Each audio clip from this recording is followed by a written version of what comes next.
ಬೆಳಿಗ್ಗೆ ಬ್ರೇಕ್ಫಾಸ್ಟ್ಗೆ ಇನ್ಸ್ಟೆಂಟ್ ಆಗಿ ಮಾಡುವಂತಹ ತುಂಬಾನೇ ರುಚಿಯಾದ ಅಕ್ಕಿ ತರಿ ಮತ್ತೆ ಸೌತೆಕಾಯಿ ರೊಟ್ಟಿ ಏನನ್ನು ನೆನೆಸದೆ ರುಬ್ಬದೆ ಇನ್ಸ್ಟೆಂಟ್ ಆಗಿ ಮಾಡ್ಕೋಬಹುದು. ಜೊತೆಗೆ ಏನು ಬೇಡ, ತುಪ್ಪ ಬೆಣ್ಣೆ ಇದ್ರೆ ಸಾಕು, ಅದ್ಭುತವಾಗಿರುತ್ತೆ. ನಿಮ್ಗೆ ಇಷ್ಟ ಇರೋ ಚಟ್ನಿ ಜೊತೆಗೂ ತಿನ್ಬಹುದು.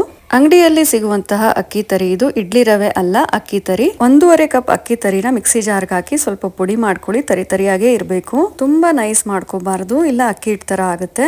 ಅದೇ ಕಪ್ಪಲ್ಲಿ ಸಣ್ಣಗೆ ತುರಿದಿರುವ ಸೌತೆಕಾಯಿ, 3 ರಿಂದ 4 ಸಣ್ಣಗೆ ಹೆಚ್ಚಿರುವ ಹಸಿಮೆಣಸಿನಕಾಯಿ, ಅರ್ಧ ಕಪ್ ಕಾಯಿ ತುರಿ, ಸ್ವಲ್ಪ ಕೊತ್ತಂಬರಿ ಸೊಪ್ಪು, ಸ್ವಲ್ಪ ಬೆಲ್ಲ, ಉಪ್ಪನ್ನ ಹಾಕೊಂಡು ಮಿಕ್ಸ್ ಮಾಡಿ. ಈ ರೊಟ್ಟಿಗೆ ಸ್ವಲ್ಪ ಬೆಲ್ಲ ಹಾಕೊಂಡ್ರೇನೆ ರುಚಿ ಜಾಸ್ತಿ. ಸ್ವಲ್ಪ ನೀರನ್ನ ಹಾಕಿ ರೊಟ್ಟಿ ಹಿಟ್ಟಿನ ಅದಕ್ಕೆ ಕಲಿಸ್ಕೊಂಡು ಅರ್ಧ ಗಂಟೆ ಚೆನ್ನಾಗಿ ನೆನೆಯೋದಕ್ಕೆ ಬಿಡಿ. ಕಾದಿರೋ ಹೆಂಚಿಗೆ ಸ್ವಲ್ಪ ಎಣ್ಣೆ ಚೆನ್ನಾಗಿ ಸ್ಪ್ರೆಡ್ ಮಾಡ್ಕೊಂಡು 1 ಹಿಡಿ ರೊಟ್ಟಿ ಹಿಟ್ಟನ್ನ ಇಟ್ಟು ಕೈಯನ್ನ ನೀರಲ್ಲಿ ಒದ್ದೆ ಮಾಡ್ಕೊಂಡು ಸ್ಪ್ರೆಡ್ ಮಾಡಿ ಮುಚ್ಚಳ ಮುಚ್ಚಿ ಬೇಯಿಸ್ಕೊಂಡಾದ್ಮೇಲೆ ಎಣ್ಣೆಯನ್ನ ಹಾಕೊಂಡು 2 ಕಡೆ ಚೆನ್ನಾಗಿ ರೋಸ್ಟ್ ಮಾಡಿ ಬೇಯಿಸ್ಕೊಂಡ್ರೆ ತುಂಬಾನೇ ರುಚಿಯಾದ ಸೌತೆಕಾಯಿ ಅಕ್ಕಿ ತರಿ ರೊಟ್ಟಿ ರೆಡಿ. ಸೌತೆಕಾಯಿ ಅಕ್ಕಿ ತರಿ ರೊಟ್ಟಿ ಸಿಹಿಯಾಗಿ ಖಾರವಾಗಿ ಸಖತ್ತಾಗಿರುತ್ತೆ. ಖಂಡಿತ ಟ್ರೈ ಮಾಡಿ ನೋಡಿ.